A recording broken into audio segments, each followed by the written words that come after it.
I always say that that's how everyone should just grade tunes. Like, so this is, yeah, so what do I want to go through in Act 2, yeah. Alright, so do this. What's that? Oh, they do this thing. Hello. Go close and, no, I don't know. Oh, maybe I'll. Welcome to my video.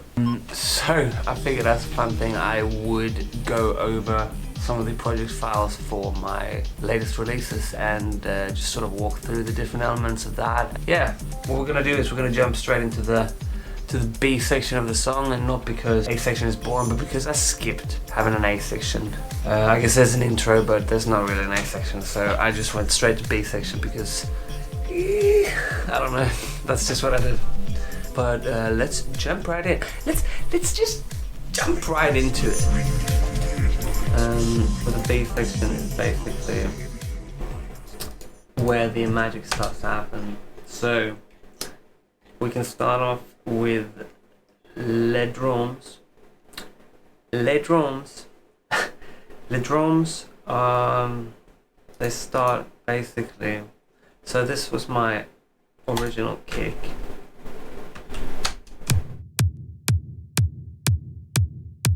Which, as you can hear, is rather clicky and not the most sort of ideal for this one. I mean, it worked for most of it, but then I started adding some of the elements and it just didn't hold up, did it? So what I opted for was just a regular 909 kick. I believe it's the Ableton, yeah, the core kit. So it's just like a straight up 909. Sounds like this. And yeah, and so what this is here is basically like I had this as a kit, right? So that's why you see that, like this is the kit basically. And what it would have looked like would be something like, so if you put that there and then slap this on here.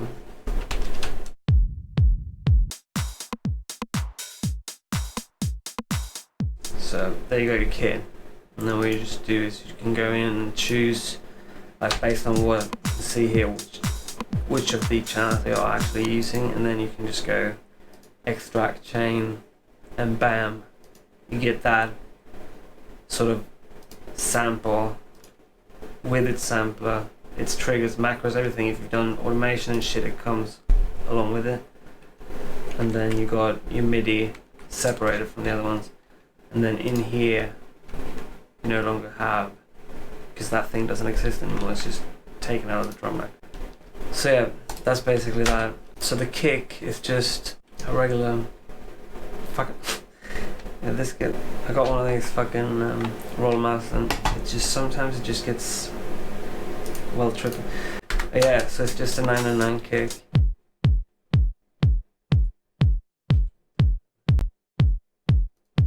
That I've then slapped my techno reverb kick rack on, which is just reverb and a bunch of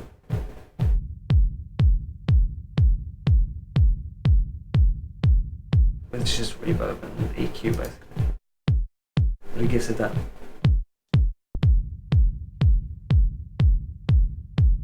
And then on top of that sits a clap, which is a pre-shifted clap. Which just basically means that it's shifted in the sample, so it goes off 3 and 3, and the 3 and the 3. Nah, so that's just me. That's just how I think. So yeah, it's just pre-shifted clap that goes on with the Pro Q saturator, and together they sound like. So yeah, the clap's on over 3. Yeah, and onto that I added a tambourine. That basically is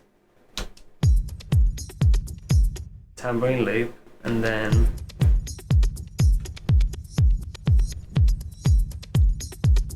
that same loop again reversed. So you have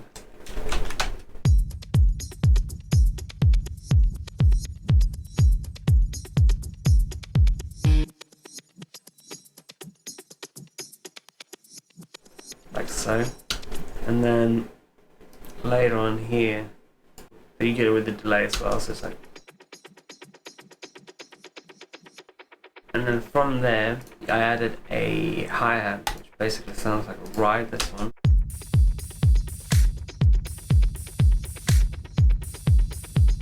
But it worked in the track, so I added it, and then I added some close hi-hat.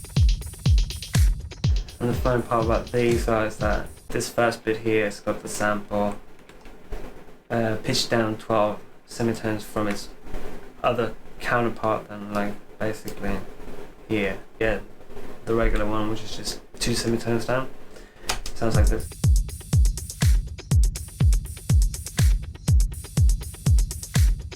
Yeah, that's the whole beat basically.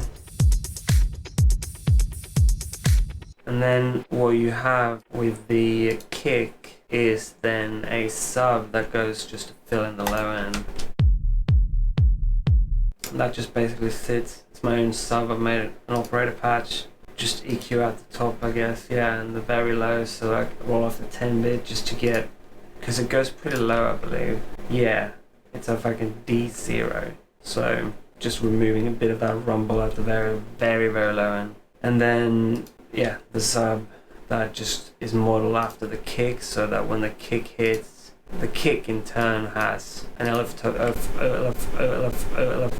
tool shutting off or cutting the kick out. So if you listen to the kick without it, this is what you get.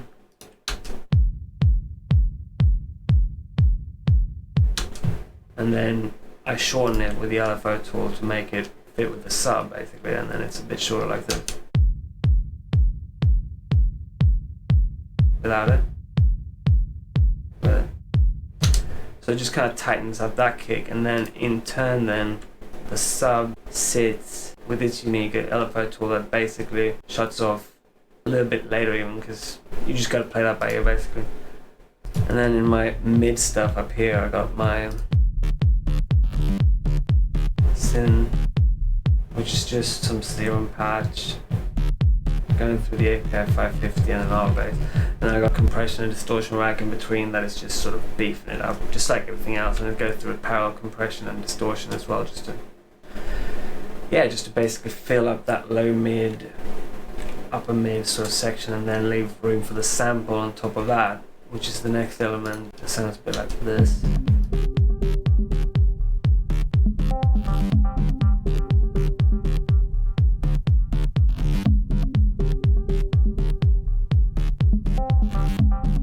And then you have some ambience here on the Cashman pad. So yeah, with everything together.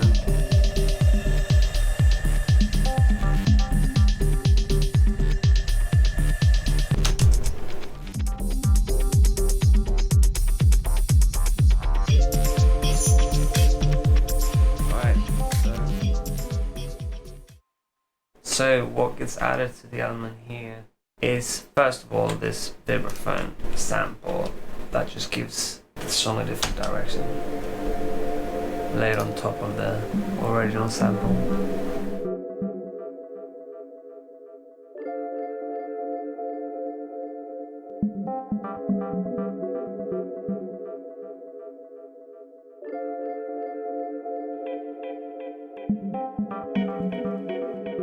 Introducing the guitars, I should say.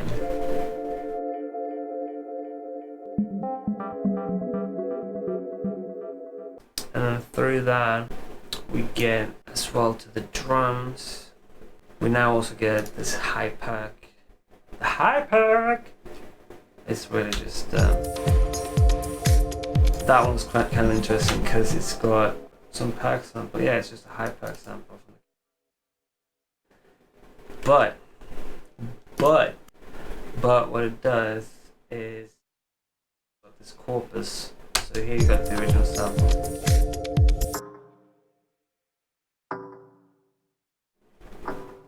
Not especially interesting, but then you add the corpus in. You get a little bit of resonation. You put the anthracite flanger on it to distort and sort of stereo wire the fuck out of it.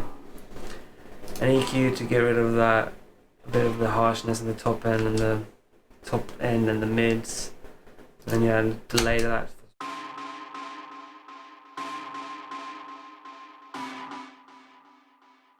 It's the ping pong, you get that sort of, yeah, other dimension to it, and just auto pans kind of thing, and then the reverb at the end just to sort of fill out the rest of it. And then an EQ again, just taking out some of the undesirable frequencies, resonations they get from the reverb usually. And then you have this actual ride that goes along with the hi-hat ride.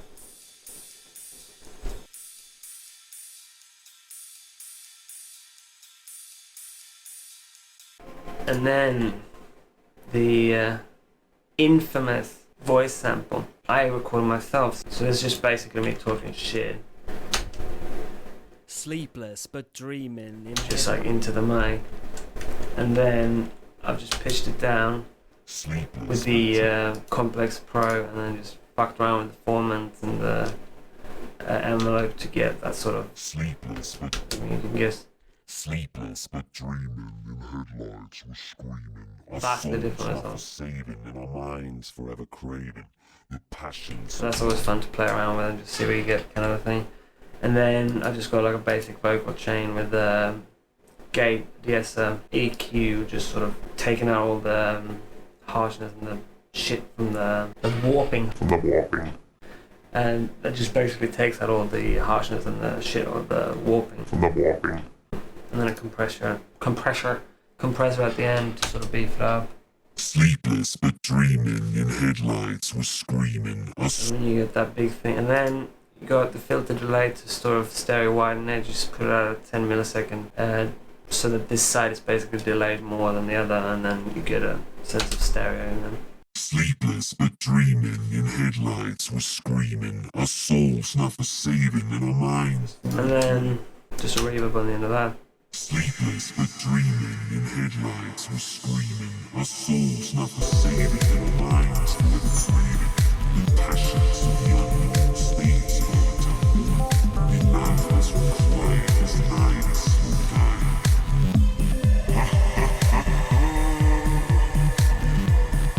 dying. Shout out to Lee Parker, that's the German laugh at the end of that. And yeah, I guess that's sort of the whole thing about the C section. It wasn't too bad, was it? But yeah,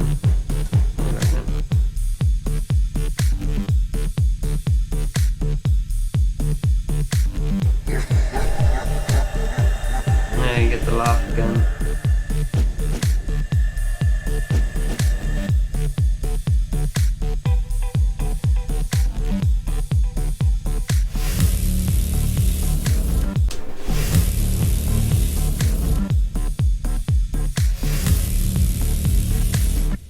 So yeah, sort of coming out of the C section, obviously.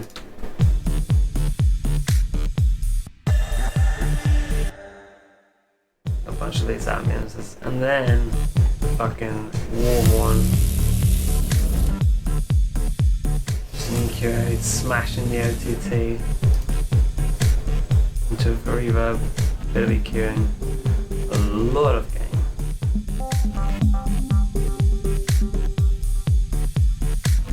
Oh yeah. And then you got the utility, basically just creating stereo width as the sample runs through to sort of, yeah, just bit it you can. Yeah, that's basically the end of that. The song, I made a horn patch with a contact library that I'm not sure I even got installed on this thing, so I'm not gonna unfreeze it and try and check it out. But yeah, the horn sounds basically like this.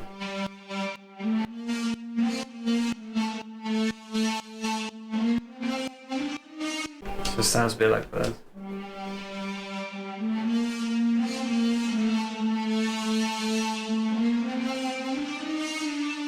And then I've resampled that and affected it once again.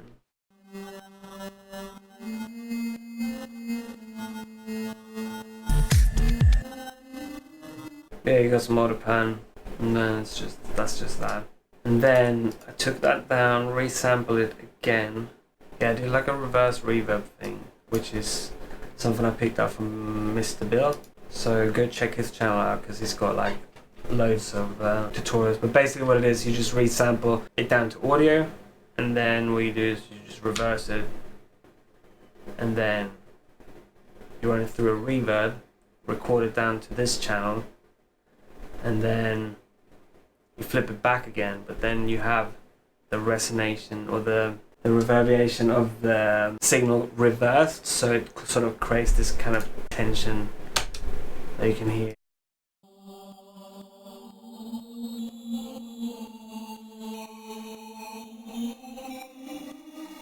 And then that's obviously ran through all these effects.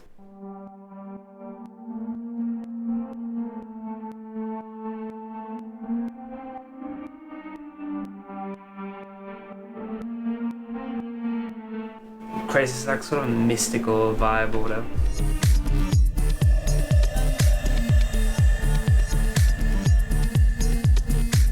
And then that goes on for that long.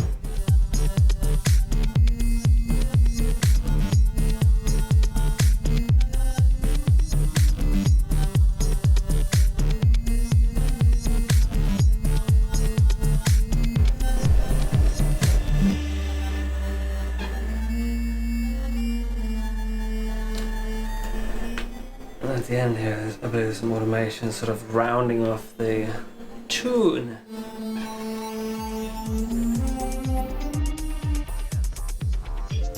That's it. So, and no, but I'll, thanks for watching anyways, and if you like it, please press the like button if you really like it, if you like me. No, but if you really like it, just hit subscribe as well, and it'll help me out a lot in my quest of growing my presence on the internet and all that. So thanks for that, and have a good one. How you doing? But I never do it because it kind of hurts my head as well. So